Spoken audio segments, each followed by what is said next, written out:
Baik ya, pada malam hari ini kita akan melanjutkan materi pembelajaran kita untuk mata kuliah kewirausahaan atau entrepreneurship ya, di mana ini sudah masuk ke pertemuan ketujuh. Di pekan lalu kita sudah membahas 9 pilar di dalam kegiatan bisnis, di mana yang sudah kita bahas itu adalah tentang omset, kepuasan pelanggan, kemudian tentang cost, dan tentang kinerja SDM ya. Jadi ada 5 lagi yang hari ini tersisa akan kita jelaskan ya, yakni tentang bagaimana organisasi, leadership, kemudian business owner mentality, human dignity, dan spiritualis. Jadi 9 pilar bisnis ini harus kita pahami ya, sebagai konsep dasar yang menjadi satu acuan bagi kita untuk menjalankan kegiatan usaha. Baik, saya masuk ke dalam organisasi ya. Jadi organisasi ini adalah bagian yang sangat terpenting di dalam pengelolaan sebuah kegiatan usaha. Mengapa saya katakan penting? Karena organisasi adalah tempat di mana ya sebuah bisnis itu di-manage.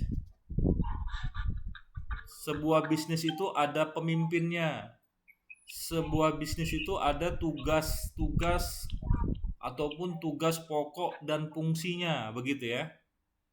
Makanya kalau kita di dalam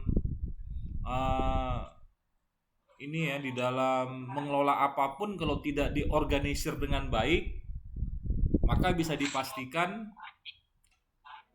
dia akan menghadapi berbagai macam persoalan ya. Bahkan saya ingin mengutip pendapat sahabat Nabi Ali bin Abi Thalib pernah menyebutkan begini ya. Kebatilan yang terorganisir dengan baik akan bisa mengalahkan kebaikan yang tidak terorganisir dengan baik. Artinya kalau misalnya kita membuat suatu kebaikan ya harus diorganisir. Ketika kita bicara tentang organisasi, maka kita bicara tentang bagaimana struktur organisasi, siapa mengerjakan apa ya. Kita akan membangun sebuah konsep tentang bagian-bagian yang harus ada di dalam organisasi kita. Jadi sebuah perusahaan itu biasa umumnya pasti akan memiliki struktur organisasi. Struktur organisasi itu kalau sering kita kenal di dalam perusahaan itu ada direktur gitu ya, ada wakil direktur, ada manajer gitu ya, ada manajer bidang pemasaran, ada manajer bidang keuangan, ada manajer bidang sumber daya manusia, ada manajer bidang produksi. Nanti kalau perusahaan itu menjadi lebih besar, dia akan mengembangkan struktur organisasinya, harus ada di bagian mungkin humas ya, atau hubungan masyarakat. Nanti di bagian SDM pun akan dikembangkan lagi, ada bagian kepegawaian yang mengurusin masalah training, mengurusin masalah gaji karyawan begitu, yang mengurusi masalah kepangkatan, jabatan, dan struktur sistem kepromosian dan lain-lain. Jadi kalau misalnya organisasinya buruk ya, walaupun kita punya modal yang cukup ya, walaupun kita punya infrastruktur yang cukup di dalam kegiatan bisnis kita, tapi kalau tidak dibarengi dengan sistem organisasi yang baik, maka bisa dipastikan bisnis kita tidak akan bisa berjalan dengan lancar Nah, ini yang paling terpenting.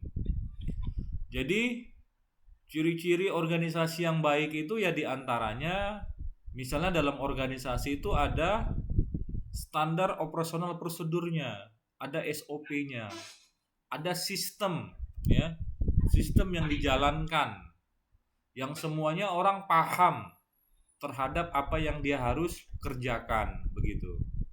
Sehingga nanti SOP ini juga akan menghasilkan sebuah, ya, yang namanya job description atau uraian kerja. Job description itu artinya setiap orang itu memahami apa yang menjadi tugas pokok dan fungsinya, sehingga tidak ada overlapping, tidak ada bagian-bagian yang mengerjakan bagian yang lain, begitu. Nah, jadi dengan organisasi yang kuat itu tentunya akan berdampak terhadap kepuasan pelanggan, akan berdampak terhadap peningkatan kinerja, akan berdampak terhadap, ya, upaya untuk mendapatkan yang namanya low cost operation, atau organisasi itu nanti bisa melakukan tindakan-tindakan yang bisa mengarah kepada bagaimana agar di dalam mengelola sebuah perusahaan itu bisa lebih efisien, ya, bisa lebih efektif. Nah, jadi sebenarnya kalau kita bicara tentang organisasi, ini sudah tidak asing bagi kita karena tanpa kita sadari pun, suka tidak suka, mau tidak mau, kita sebenarnya sudah masuk di dalam sebuah organisasi, baik yang bersifat formal ataupun yang bersifat informal. Yang bersifat formal misalnya kalau hari ini kita sudah bekerja di sebuah instansi, apakah instansi tersebut adalah instansi swasta atau instansi pemerintah, maka secara otomatis kita sudah berada di dalam organisasi. Ciri-cirinya apa? Ciri-cirinya barangkali kita punya sebuah posisi, ya, punya tugas, punya saling berkoordinasi, punya pimpinan, begitu ya. Jadi sebenarnya sudah tidak asing. Ya, kalau kita di rumah pun sebenarnya kita berorganisasi juga. Apabila kita seorang ibu, apabila kita seorang suami, apabila kita seorang anak, masing-masing semuanya punya tugas. Masing-masing semuanya punya bidang-bidang yang harus dijalankan dengan baik. Ya, apalagi kalau kita memang orangnya sudah terbiasa dalam organisasi-organisasi masyarakat. Maka secara otomatis kita akan memahami pentingnya sebuah organisasi dalam mengelola apapun, ya. Jadi pilar kelima itu adalah bagaimana supaya bisnis kita itu bagus. Maka buatlah sistem organisasi yang baik, yang ditandai dengan adanya SOP, standar operasional prosedur, adanya job description, adanya struktur yang jelas, adanya bidang-bidang yang diperlukan untuk mengcover seluruh pekerjaan-pekerjaan yang ada di tempat ataupun di bisnis yang sedang kita kelola.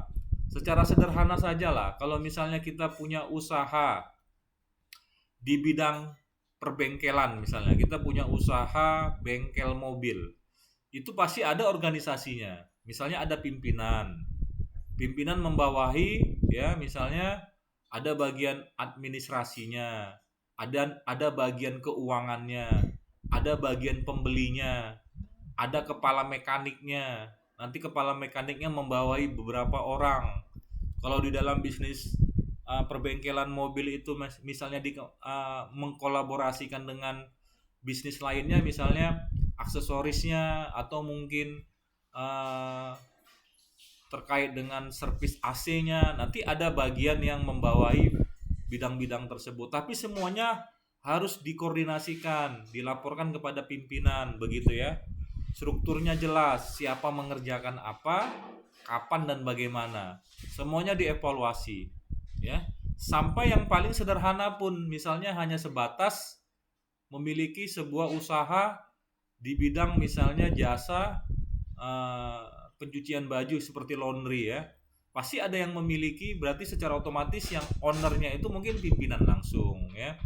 Mungkin nanti dia mempekerjakan beberapa orang, ya, walaupun hanya beberapa orang, selama ada tugas, ada bagian-bagian yang dibagi menjadi bidang-bidang kerja, itu sudah organisasi ya.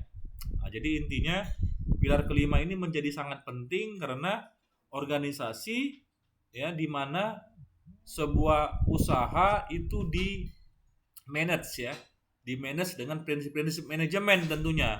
Di dalam teori manajemen kita sudah pelajari harus adanya planning, perencanaan yang baik, harus adanya organizing, menyusun strukturnya, harus di-actuating, digerakkan, dimotivasi, dan harus ada yang namanya controlling, dievaluasi. Inilah ciri-ciri organisasi yang baik. Baik, jadi apabila sudah ada organisasi, maka berikutnya kita sebut dengan pilar yang keenam, atau pentingnya ada leadership yang kuat. Mengapa leadership ini penting? Karena pemimpin itu adalah membawa arah organisasi ya. Pemimpin membawa arah organisasi. Jadi kalau misalnya pemimpin tidak mengerti mau dibawa kemana organisasi ini, disinilah organisasi bisnis kita itu akan bermasalah. Dengan kata lain, leadership ini ya kita sebut dengan ya semacam direkturnya lah ya kalau dalam organisasi perusahaan. Ya, dia yang bertanggung jawab penuh kepada seluruh aktivitas kegiatan bisnis ya. Nah, dia yang mengkoordinasikan ya, dia yang mengevaluasi ya. Jadi leadership ini, dan pemimpin yang berkualitas itu dicirikan dengan dimana setiap anggotanya itu semuanya bersedia mengikuti apa yang harus ya, yang harus dikerjakan sesuai dengan arahan-arahan si pemimpin tadi ya. Jadi pemimpin yang berkualitas itu dia mampu menggerakkan. Pemimpin yang berkualitas itu mampu memotivasi, bisa membawa arah organisasi ya. Kemudian juga bisa mengetahui ya secara keseluruhan. Artinya begini, seorang pemimpin itu tidak harus memiliki kemampuan secara teknis, tetapi dia harus menguasai semua persoalan yang ada dalam perusahaan. Misal, dia tidak harus mengetahui secara teknis di bagian produksi tentang bagaimana harus memperbaiki mesin, tentang bagaimana harus misalnya secara teknis kalau mesin pabrik ini sedang bermasalah, berapa liter oli yang harus persiapkan. Nggak harus sampai teknis seperti itu, tapi dia mengetahui secara general saja. Tapi itu wajib ya, dia mengetahui permasalahan produksi, dia juga mengetahui permasalahan pemasaran, dia juga mengetahui permasalahan keuangan, dia juga mengetahui permasalahan SDM ya. Sehingga dengan pengetahuannya itu dia bisa mengambil sebuah keputusan yang baik, keputusan yang tepat ya di berbagai macam persoalan-persoalan yang dia hadapi ya ketika dia mengelola ataupun memimpin organisasi tersebut. Makanya sebaiknya pemimpin itu lahir secara proses. Pemimpin itu tidak boleh instan. Jadi misalnya dia mentang-mentang masih ada hubungan keluarga, kemudian diangkat menjadi pemimpin, padahal dia belum siap secara pengetahuan, belum cukup secara pengalaman. Karena kan pemimpin itu akan mengambil keputusan apabila dia tidak memiliki pengetahuan yang baik, apabila dia tidak memiliki sebuah pengalaman ataupun tidak terbiasa untuk bagaimana mengambil keputusan di saat krisis, nanti pemimpin itu bingung sehingga organisasi semakin tidak jelas arahnya mau dibawa kemana. Ini akan berbahaya, begitu ya. Oke, jadi kepemimpinan itu penting dalam organisasi karena dia pertama membawa arah, kemudian dia juga bisa menyeimbangkan seluruh potensi sehingga terbangunlah suatu sinergis ya, sinergis yang baik terhadap seluruh potensi yang ada. Jadi yang dimaksud dengan membangun sinergi dan harmonisasi itu seperti kalau kita melihat orkestra.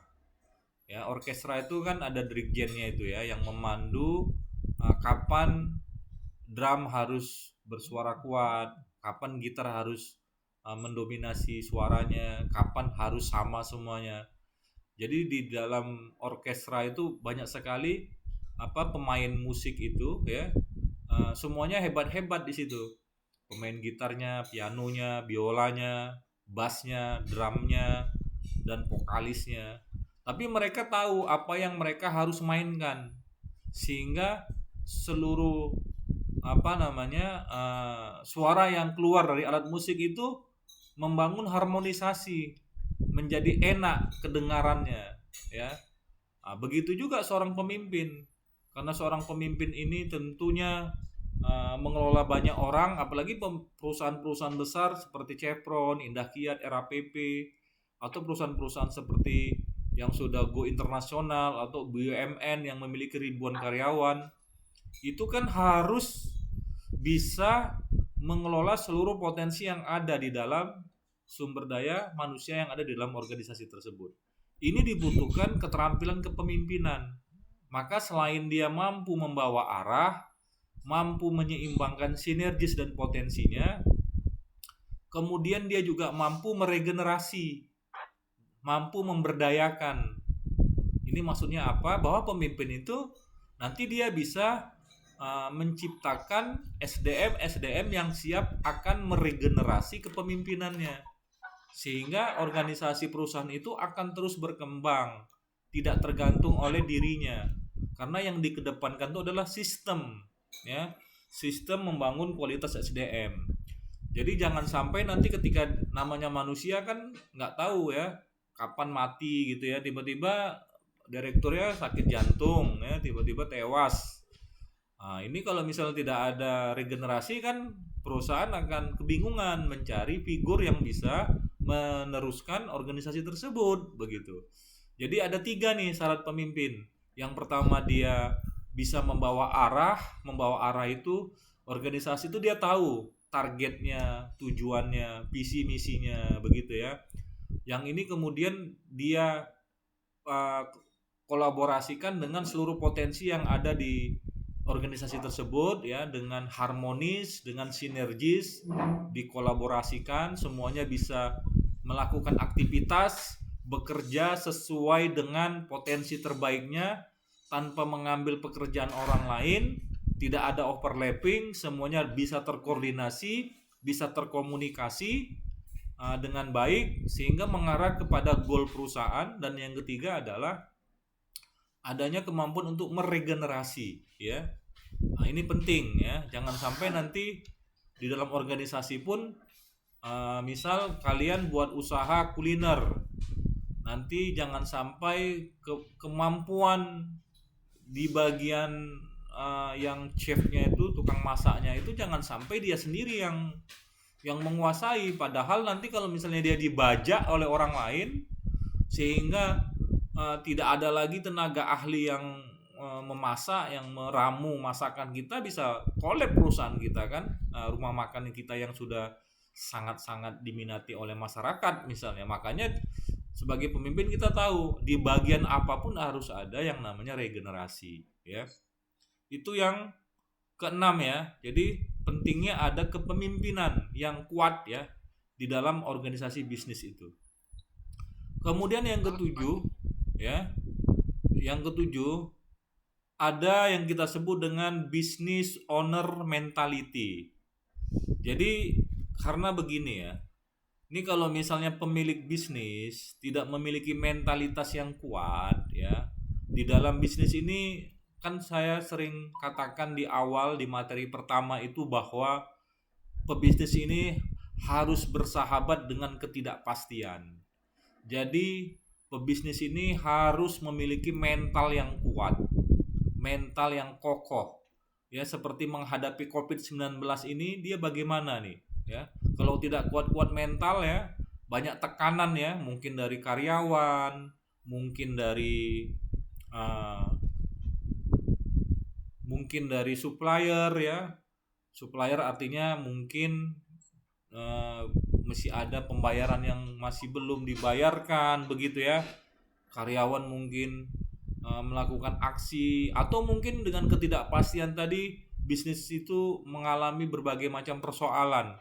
Ini kalau misalnya pemilik bisnis tidak punya mental yang kuat, langsung mudah menyerah, langsung down, langsung ya udahlah, ini sepertinya berat, ini nggak perlu lagi kita jalankan perusahaan ini, ya udah collab ya. Jadi salah satu yang membuat bisnis tetap hidup itu karena adanya yang namanya business owner mentality, yang tangguh, yang membenci kekalahan, yang tidak suka dengan yang namanya kekalahan tadi gitu ya. Jadi dan ini juga harus ditularkan kepada seluruh anggota organisasi. Jadi buat semua orang yang ada di sekitar organisasi kita itu memiliki mentalitas yang kuat, pantang menyerah, tangguh, dan tidak suka dengan kekalahan. Nah, ini yang paling terpenting. Jadi, dan ini juga berhubungan dengan bagaimana cara memimpin tadi, kualitas leadership tadi, untuk membangun yang namanya semuanya harus punya mental bisnis. Ya, kalau kita bicara tentang bisnis, kita akan berhadapan dengan situasi yang tidak pasti, persaingan yang sangat kuat ya. Ada beberapa C gitu ya. Kita harus siap dengan kompetitor kita ya. Harus siap dengan pesaing kita, harus siap juga dengan ketidakpastian, harus siap dengan tekanan, harus siap dengan kerugian, harus siap dengan kesulitan ya. Itu hanya bisa dimiliki oleh orang-orang yang bermental baja, orang-orang yang bermental kokoh. Kalau mereka yang ingin main aman ya, yang penting ya udahlah, bagaimana punya penghasilan tiap bulan sekian sudah merasa cukup, itu biasanya tidak akan berhasil pun tidak mampu menjadi pengusaha. Makanya orang-orang yang punya usaha besar itu saya yakin dia sudah melalui berbagai macam peristiwa-peristiwa yang membuat dia tuh teruji secara mentalitasnya ya. Coba aja kalau kalian baca profil-profil pebisnis sukses itu. Saya pernah mendengar cerita Dewa Eka Prayoga ya, salah satu mentor bisnis yang sering dijadikan referensi bagi para UKM. Itu dia pernah rugi miliaran begitu ya. Termasuk juga yang saya perhatikan Jaya Setiabudi ya, dia juga mentor bisnis. Saya sering lihat di YouTube ya, untuk saya juga belajar. Itu mereka awal-awalnya memang banyak mengalami begitu banyak kendala ya, kerugian-kerugian ya, sampai-sampai ya betul-betul dari nol lagi ya, bahkan hutangnya di mana-mana. Tapi dengan mentalitas yang kuat tadi membuat mereka tetap bisa bangkit, tetap bisa tumbuh, tetap bisa berkembang. Di tengah kondisi COVID-19 ini pun saya yakin banyak perusahaan yang collab, banyak perusahaan yang bangkrut, harus merumahkan karyawan. Tapi karena mereka sudah memilih sebagai seorang pebisnis, ini nggak bisa lagi mundur ya. Apalagi kalau memang seperti orang yang memang hidupnya sudah menjadi pebisnis ya, nggak mungkin lagi menjadi karyawan. Kalau sudah memiliki bisnis, tetap harus bekerja keras untuk bagaimana bisnis itu bisa berjalan. Bisnis itu punya satu tetap bisa hidup, tetap bisa tumbuh dan berkembang seperti apapun situasinya. Kemudian yang ke-8 itu disebut dengan human dignity ya. Jadi tidak hanya sekedar bisnis untuk menghasilkan uang semata, namun ada pemahaman yang kuat bahwa bisnis itu yang sedang kita kerjakan untuk mengangkat derajat dan martabat manusia. Jadi human dignity ini artinya ketika kita berbisnis, kita ada sebuah orientasi tentang bagaimana ya memanusiakan manusia. Misalnya kalau kita bekerja, kalau kita memiliki usaha dan mempekerjakan karyawan kita harus bagaimana membuat karyawan kita itu sejahtera, bagaimana karyawan kita itu tidak merasa dieksploitasi begitu ya. Jadi kita pertama membuat karyawan kita tuh merasa bangga dengan organisasi kita. Dia ingin betul-betul sungguh-sungguh loyal dalam bekerja di perusahaan kita karena kita memperlakukan dia sebagai manusia. Itu disebut dengan human dignity tadi. Ini penting supaya dia betul-betul memberikan kontribusi terbaiknya. Makanya kita sebagai pemilik bisnis atau sebagai pemimpin di perusahaan di mana kita mengelola sebuah bisnis tersebut, kita memperhatikan aspek-aspek kemanusiaan, aspek-aspek psikis, kebutuhan psikisnya. Dan ini sudah saya urai ya di dalam bagaimana menggunakan pendekatan teori motivasi Maslow, bahwa orang termotivasi bekerja itu karena ada kebutuhan yang bersifat fisik dan psikis. Fisik ini kebutuhan-kebutuhan basicnya, makan, minum, rumah, pakaian, kendaraan ya. Ini menjadi pertimbangan kita untuk bisa dipenuhi. Dan aspek psikis, kebutuhan sosialnya, kebutuhan dicintai, mencintai, membangun sebuah hubungan yang harmonis, sebagaimana tidak sekedar hubungan antara bawahan dengan atasan, tapi terbangun suasana kekeluargaan ya. Ini hubungan yang bersifat sosial, makanya ada namanya social needs ya, apresiasi need dan aktualisasi diri. Ini kebutuhan-kebutuhan yang bersifat psikis yang nanti akan berdampak terhadap kinerja karyawan itu sendiri. Nanti kalau kalian pun mengambil skripsi dengan judul misalnya pengaruh motivasi terhadap kinerja, nanti motivasi itu bisa diurai secara indikator itu mengarah kepada 5 aspek tersebut ya. Physiologis needs, safety needs, social need, apresiasi need, dan aktualisasi diri gitu ya. Ini yang namanya human dignity. Terakhir ya, pilar ke-9 itu adalah spiritual. Spiritual ini adalah bagaimana kita membangun bisnis ya, mengkaitkan dengan hubungan kita kepada Allah Subhanahu wa taala. Kita tahu bahwa yang namanya bisnis ya itu goib ya, rezeki itu goib ya. Mengapa saya katakan goib?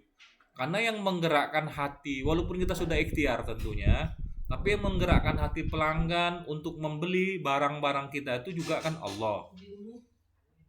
Yang menggerakkan pelanggan, yang memilih, yang konsumen kemudian memilih, konsumen yang memilih ini ya, konsumen yang memilih produk tersebut juga,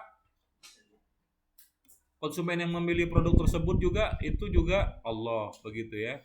Makanya di dalam kita berbisnis itu penting membangun spiritual.